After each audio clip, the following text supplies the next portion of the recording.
ਆਇਆ ਨਾ ਕਰਨਾ ਕਦੇ ਵੀ ਪਿਆਰ ਇਸ ਗਲੀ ਆਲਿਆਂ ਨੂੰ, ਆਇਆ ਨਾ ਕਰਨਾ ਕਦੇ ਵੀ ਪਿਆਰ ਇਸ ਗਲੀ ਆਲਿਆਂ ਨੂੰ।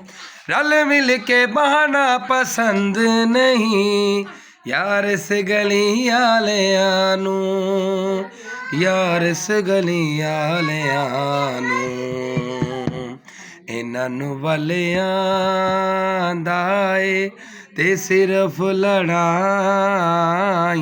ਦਾ, ਤੇ ਅਸਾਂ ਇੱਥੇ ਨਹੀਂ ਆਣਾ। ਤਮਾਸ਼ਾ ਪੇ ਬਣੇ ਦੇਹਨ ਤੇ ਸੱਚਿਆਂ ਸ਼ੁਦਾਈਆਂ ਦਾ, ਤੇ ਅਸਾਂ ਇੱਥੇ ਨਹੀਂ ਆਣਾ। ਇਹ ਗਲੀ ਬੇਵਫਾਵਾਂ ਦੀ